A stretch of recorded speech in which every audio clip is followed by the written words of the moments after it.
Good afternoon, everyone. Thank you to the Chamber of Commerce Board and CEO Chris Weber for inviting me to speak once again to you about our great city of Mentor, which so many of you are responsible for making a very special place. Thank you to our sponsors and to all of you joining yet another Zoom broadcast. I hope you all had a chance to grab some lunch from one of our 170 local restaurants as we spend this time together. My comments today are reflective of the leadership of the City of Mentor's Council, whose initiative and support are sown throughout our many community accomplishments, and of the efforts of the hundreds of city employees who work hard every day to serve our residents.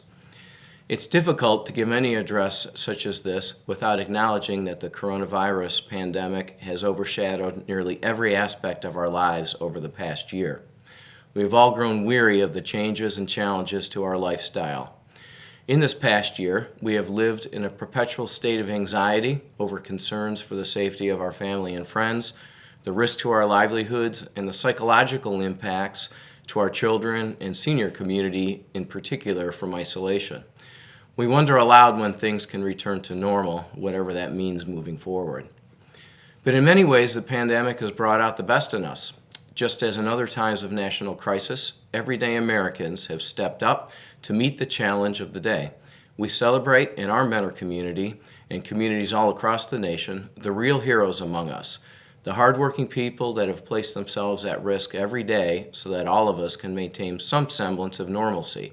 We celebrate the doctors, nurses, EMTs, police officers, factory workers, grocery clerks, bank tellers, dispatchers, waitresses and waiters, teachers, clergy and ministers, construction workers, inspectors, road workers, truck drivers, office workers, coaches, and all those who put on a mask every day and keep the heart of our city beating. These collective contributions have kept our city on its feet and have highlighted the ingenuity and resiliency in every quarter of our community as we adapt to an ever-evolving reality. This need to adapt was critical in maintaining essential city services as we entered the pandemic. I couldn't be any prouder of our first responders and all city staff who have remained on the job throughout the pandemic. Mentor was among the first communities to take immediate action to alter our service model in order to maintain operations. Like most organizations, the city implemented rigorous sanitizing requirements in all facilities and followed very closely CDC and State of Ohio required protocols. We are proud of the fact that no essential services were curtailed and City Hall never closed to the public. We transitioned to virtual public meetings and remain in that mode, but not a single one of our citizens has been denied the chance to participate in business before the public. But much more was required for our first responders. Our EMTs needed to treat every call for service as one involving COVID-19. Mentor was first in the area to provide in-service coronavirus training to our medics and shared that training with other Lake County agencies. Fire department leadership made major alterations to the scheduling of personnel in our 5 stations, strictly confining EMTs to within their districts to avoid cross-contamination among fire stations and among long-term care and assisted living facilities throughout the city that we recognized early on as potential sources of major breakout. Chief Bob Searles had the goal to avoid a positive COVID case with an EMT spreading unabated throughout our ranks and threatening our ability to continue a high level of service or be the cause of infection somewhere else in the community. The need for personal protective equipment early on in the pandemic was critical, but hard to come by, especially N95 masks. Our EMTs have since put into use powered air purifying respirators, otherwise known as PAPRs, to provide the highest level of protection when treating patients. But we are forever grateful to many in the community that came to our aid and helped us fill a gap until PPE was more plentiful. Local seamstresses sewed new elastic straps to our masks so we could extend their use. The Mentor schools provided hand sanitizer, wipes, and gloves. Local physicians and dentists dropped off additional PPE. Orbis Manufacturing donated 200 face shields. RB Sigma, a new company in our city that I'll talk about a little later, donated hundreds of KN95 and surgical masks. Car Parts Warehouse donated hundreds of surgical masks. Meyer, Giant Eagle, and Menor Family Foods all donated hand sanitizer and other cleaning supplies. And Steris assisted us with decontamination procedures. And Component Repair Technology used their skill and ingenuity to construct 7 isolation units custom fitted to our rescue squads to provide a much safer environment to treat potential COVID-19 patients. The Menor Police Department made COVID adjustments as well to continue meeting resident expectations. To reduce exposure, summonses were issued for nonviolent crimes instead of physical arrests, and phone reporting replaced much in-person interaction. In many ways, our police officers are among the most vulnerable and exposed, and we greatly appreciate the unwavering dedication they have shown. One silver lining to the stay-at-home orders is the overall impact on criminal activity in the city this past year. Calls for service were down almost 8%, criminal offenses were down 16%, adult arrests were down 40%, and vehicle accidents were also down 30%, which is quite significant. Still, the police department continued to expand its community policing efforts. This past holiday season, our first Porch Pirate special detail began. The program targets those who would steal delivered packages from residential homes and led to the arrest of one person involved in stealing packages from multiple households in 3 different Lake County communities. This year, the department will place into service a system of 15 fixed automatic license plate readers in strategic locations throughout the city. These readers will continuously scan tens of thousands of vehicles daily and automatically run those plates through the FBI's National Crime Information Center via a cloud server. If a hit occurs, our police officers are immediately notified in their vehicles and can quickly attempt an apprehension. The cameras also provide video recording of the vehicles, which can serve as both evidence and aid in establishing an investigation timeline. As an example, it is common for criminals to steal a car in one city and drive it to another in order to commit a worse crime. If that car is identified as stolen through the license plate reader on its way into our city, we can be looking for it immediately before another crime happens. Some agencies using this technology report a 1/3 drop in calls for service by targeting crime hotspots. In addition to coronavirus, another major story this past year was the scale of civil unrest this past summer, touched off by the tragic death of George Floyd. The mission statement of the Menor Police Department, established many years ago, highlights 3 core values: integrity, fairness, and professionalism. These are the core values I believe should drive the actions and policies of every police agency and police officer in this country. George Floyd's death outraged our nation and caused many Americans to question if these values are consistently reflected in the law enforcement agencies where they live. Many communities struggled to balance giving voice to the cause for racial justice and standing with those sworn to preserve peace and order. Where violence and destruction rule today, constructive dialogue suffered. I was proud of how the Menor community faced this challenge. We saw peaceful demonstrations led by those who sought assurance that our city was committed to justice and equality. Our police officers and leadership under Chief Ken Gunch worked to ensure both the safety of those participating in these events and their right to be heard, and also participated in organized engagements to share information on police department policies and practices. I'm a big believer that there is always value in listening to the public we serve. By listening, we have a chance to either validate the things we are doing or learn how we might get better, sometimes both. I've said many times before that the Menor Police Department has formed a close bond of trust with the community it serves. That community includes all those who live, work, and visit here. We remain committed to serving all impartially, to be a force for good, acting with equity and restraint. I believe our track record demonstrates that. But the events this summer also helped us to reinforce our commitment to those values. Over the last year, every officer has received training on implicit bias and de-escalation of force. We have also adopted a policy requiring intervention by any officer observing an excessive use of force. This year, we will expand diversity training for our officers to better understand persons with special needs and conditions such as autism. We are also implementing an officer use of force tracking system. As summer concluded, the focus of our pandemic response shifted toward preparation for community vaccine distribution. In an effort led by the Lake County Fire Chiefs and the Lake County General Health District, a model drive-through system was developed to provide efficient delivery of large amounts of vaccine when it came available. Planning is in place to have 3 such large points of distribution ready to go in Mentor, Wickliffe, and Perry, covering the east, central, and west geographical areas of the county. Several of these events have already taken place at facilities in Mentor, Wickliffe, and county-owned facilities, where thousands have already been vaccinated. Lake Health and Cleveland Clinic have also cooperated with the General Health District and local communities on sharing of resources and facilities to get the vaccine into the arms of our residents as quickly as possible.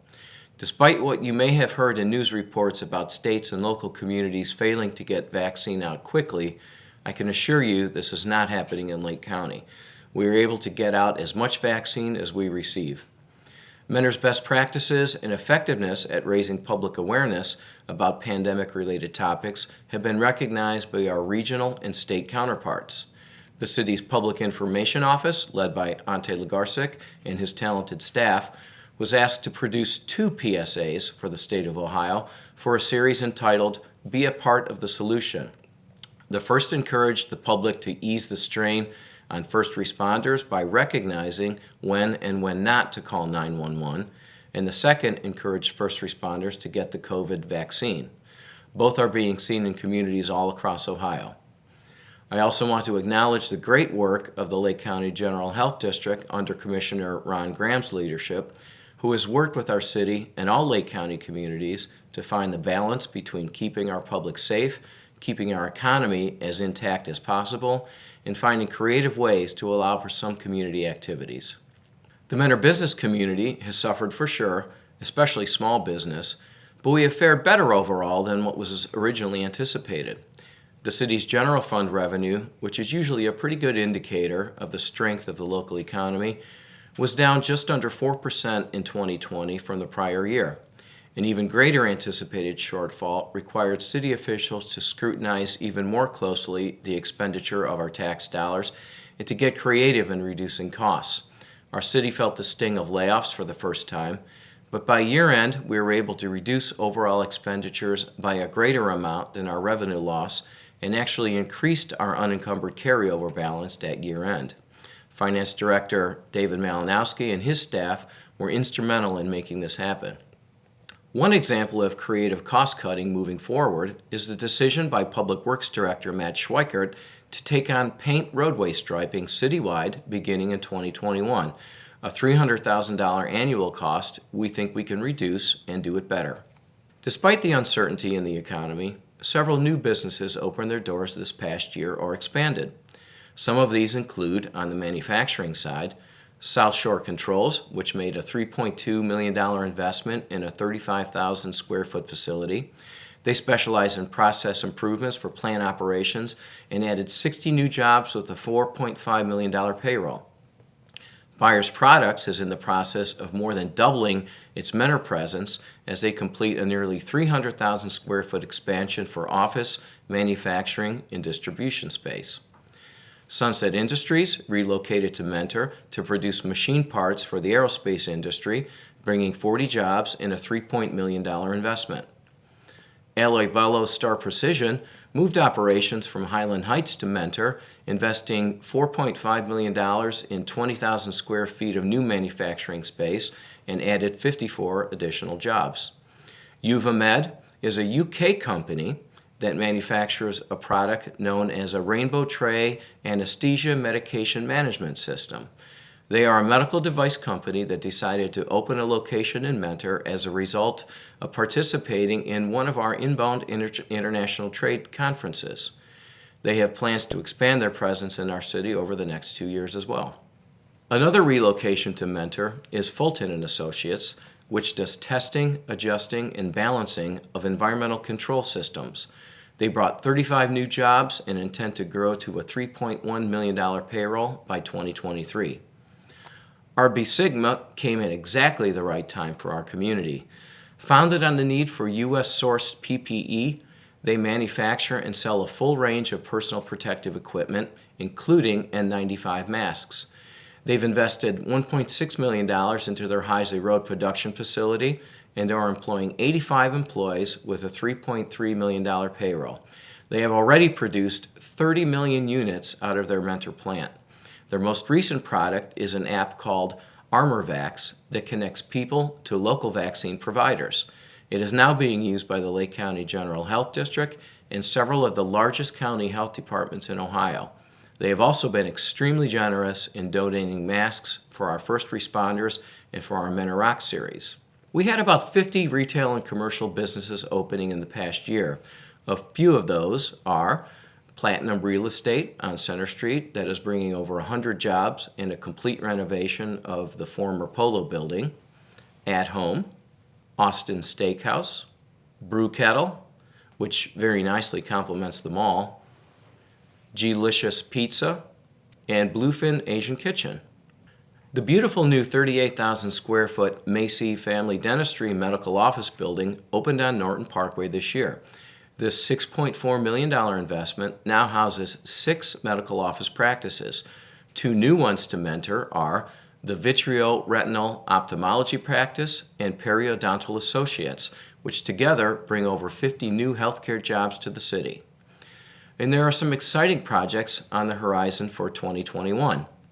A new multi-tenant retail building will be constructed on Mentor Avenue at the site of the former Huntington Bake site at Plaza Boulevard. This 7,200 square foot building will have 2 or 3 storefronts, and the developer is finalizing tenant agreements now. The site of the old Sawyer House, which was last known as the local tavern, will be raised to make room for a new specialty grocer. This is a 14,000 square foot, over $3 million investment. The city is cooperating by signalizing the entry and widening about 600 feet of Mentor Avenue there to add a turn lane.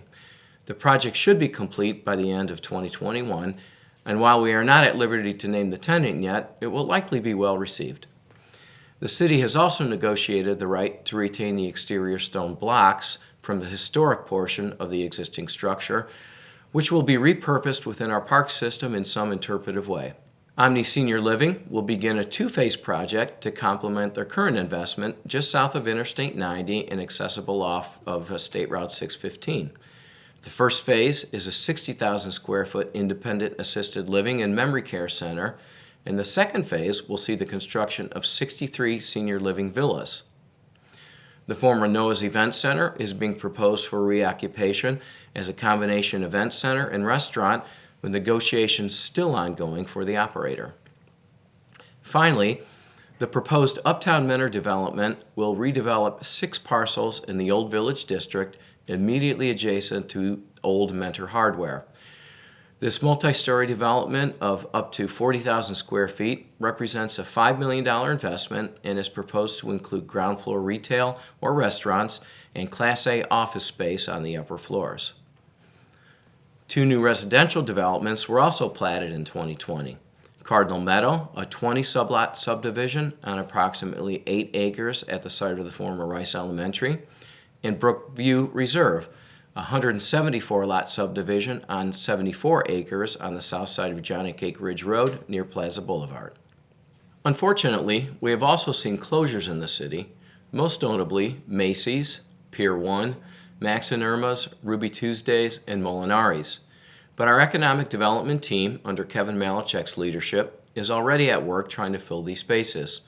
Overall, Mentor's retail vacancy rate at the end of 2020 was a relatively low 7.4%, and our manufacturing vacancy rate generally remained the same as 2019 at 3%. We finished 2020 with an unemployment rate of 4.7% compared to the very low rate of 2.9% from a year earlier, which is still currently the second lowest of any city in Ohio over 50,000 in population. Our economic development team was very active from the earliest stages of the pandemic, working on ways to assist our business community. Weekly roundtable discussions were held between staff and manufacturing leaders to gather information on their needs and provide updates on developing relief. Mentor became the first Lake County community to offer direct assistance through grants to small businesses in the city through the Mentor Small Business Restart Program, which to date provided 76 companies with rental or mortgage assistance. City Council granted the city's planning director, Kathy Mitchell, broad authority to approve exceptions to the normal planning process in order to fast-track expanded outdoor dining and event approval. The Mentor Economic Assistance Corporation allowed a 3-month deferment on all outstanding Mentor small business loans, assisted with the applications for SBA 504 payment subsidies, and assisted with federal Paycheck Protection Program applications. The city maintained its international business presence by hosting or co-hosting 4 virtual seminars broadcast to UK and US attendees, including our 3rd annual Conference on Trade and Innovation, and the topics of export opportunities for mid-sized businesses, international contracts, international currency, and the Ohio-UK Opportunity Corridor. We launched Lake Tran's newest permanent fixed route in Mentor, Route 8, which connects the Tyler Manufacturing Corridor and the Headlands to the greater Cleveland area. This year, our Planning and Engineering Department will implement a new software program called OpenGov that will improve our internal records management capabilities and modernize our permitting procedures to allow residents, developers, and contractors to manage nearly all permit and inspection functions online and review all records of past permitted activity. We will also be asking for City Council approval to move forward with another grant program aimed at assisting small business, the Small Business Employee Retention Grant, also known as our Bridge the Gap Grant, which will give $1,000 to small businesses who commit to retaining at least one employee in the low to moderate income bracket. This is intended to help small businesses hang on a little longer and retain their employees until broad distribution of the vaccine leads to fewer business restrictions. While we focused on managing COVID impacts in the city, the slowdown in some operations allowed us to jumpstart many important public projects. The city's Emergency Regional Response Facility is currently under construction. This 12,400 square foot facility is an investment of $3.2 million and will better prepare the city and county for large-scale incident management. The city completed construction on a new administration building at the municipal cemetery. This beautiful structure complements the solemn ground it sits upon and will provide improved service to the public for the next 100 years. Tyler Boulevard was repaired and given an asphalt overlay from Center Street to Heisley Road at a cost of $1.5 million. Center Street was resurfaced from Bellflower Road to Munson Road at a cost of $800,000. We also invested nearly $5 million in our neighborhood roads this past year. Investment in our parks continued as well. The city completed 2.75 acres of wetland restoration at Springwood Gardens Park that had formerly been a deep man-made drainage ditch. The restoration enhances Springbrook by creating a biologically diverse natural stream and wetland ecosystem that ties into the natural floodplain. We are currently applying for an EPA grant to fund a further enhancement to the wetland system with a Phase 2. The city's Natural Resource Division manages approximately 1,200 acres of public property. One of their critical functions is managing invasive plant species on that land. Without invasive plant management, these mostly aggressive plants will form a dense monoculture that chokes out native species, negatively impacts native pollinators, and makes travel through some areas impossible for some wildlife. We had our most successful year yet in this regard, treating 117 acres. To give you some idea of the problem, of those 117 acres, over 10 acres of area were solid invasive plants. The city cut the ribbon on its first all-inclusive playground located at Civic Center Park, where kids of all abilities and needs can play together. We also invested $250,000 in new bleachers and flooring in the west rink of the ice arena, replacing the original equipment that's over 30 years in age. And we continued with Marina Dock Wall bulkhead reconstruction. 676 lineal feet were replaced in 2020 at a cost of $530,000, and currently an additional 551 feet is under construction at a cost of $500,000. You will also notice as you visit city facilities this year that touchless faucets and soap dispensers have been installed in most high-volume, publicly accessible facilities in response to the coronavirus. There are a number of important capital projects to look forward to in 2021. These include the resurfacing of Hopkins Road from Route 20 to Market Street at a cost of $800,000, the complete reconstruction of Lake Overlook Road for $1.1 million. Brooksdale Road and the Headlands will be completely reconstructed at a cost of $3 million from Woodbridge Lane to Lake Overlook.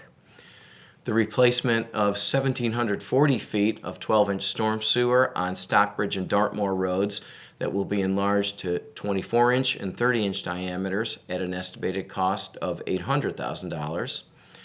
2 miles of Chillicothe Road will be resurfaced from Menor Avenue to State Route 84, a $1.2 million project investment. And neighborhood road repair program this year will probably be somewhere in the neighborhood of $2 million as well. We will be moving forward this year with a beautiful 4,800 square foot all-season building at Springbrook Gardens Park.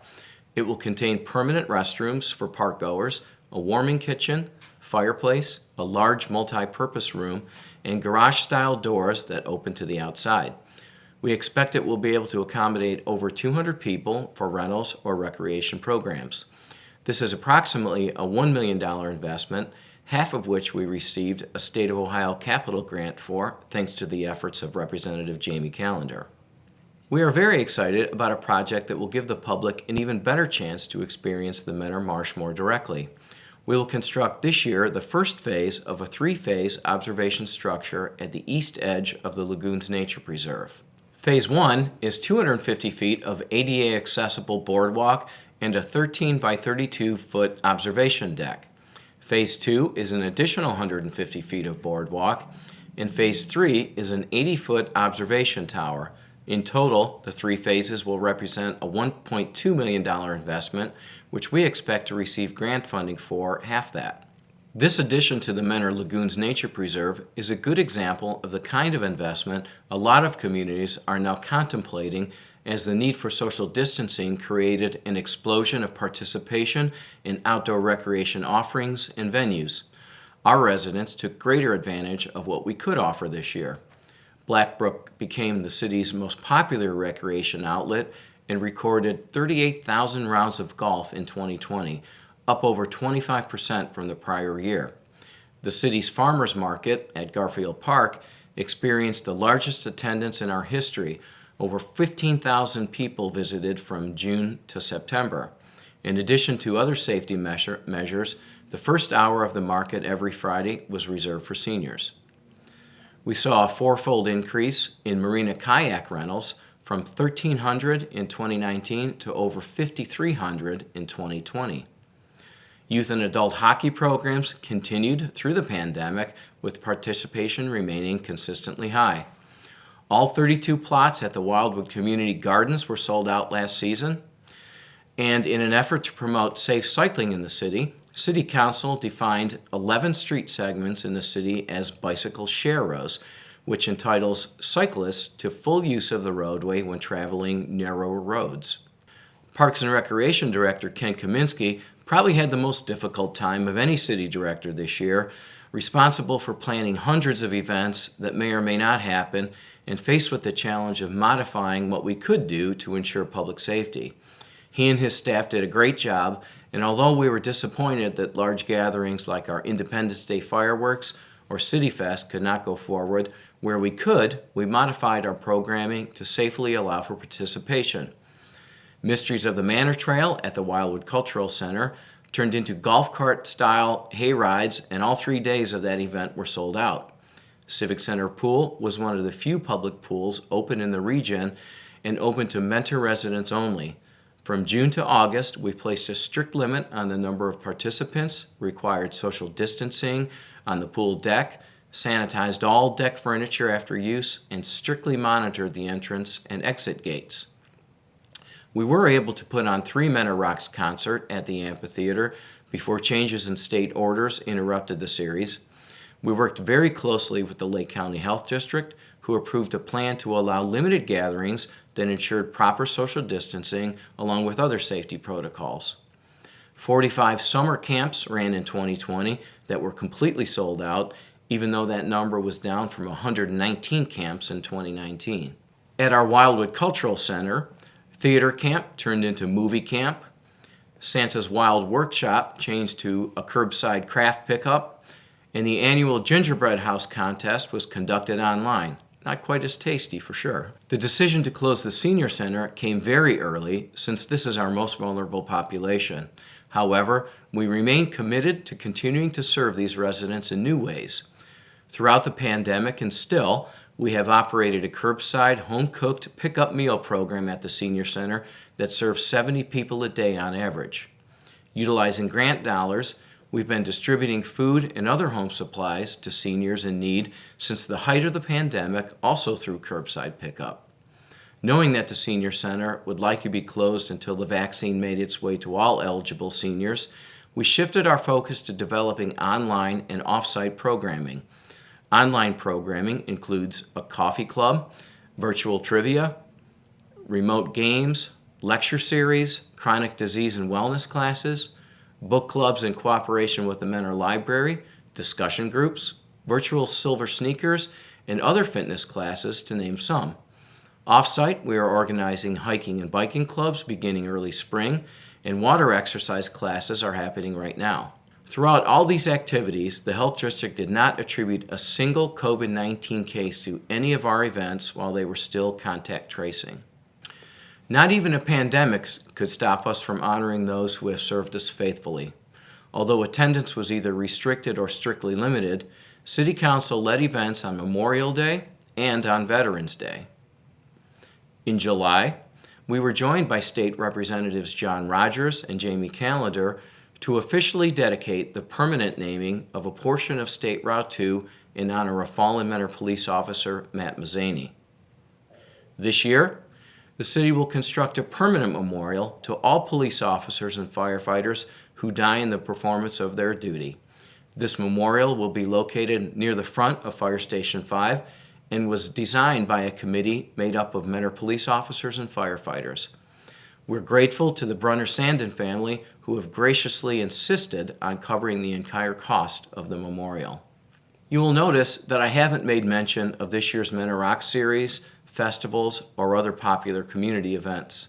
We are planning on moving forward with all of our traditional popular offerings in some fashion or another, and I promise you we will do our best to be creative in bringing them to you in a safe manner as state regulations allow. And this is a fitting way to conclude this address because the Mentor community will not be defeated by a virus. We will not resign ourselves to some lesser permanent condition.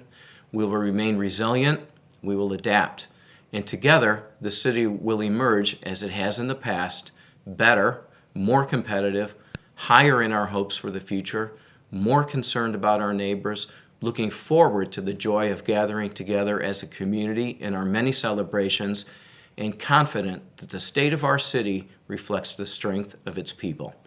Thank you, and I'm happy to take any questions.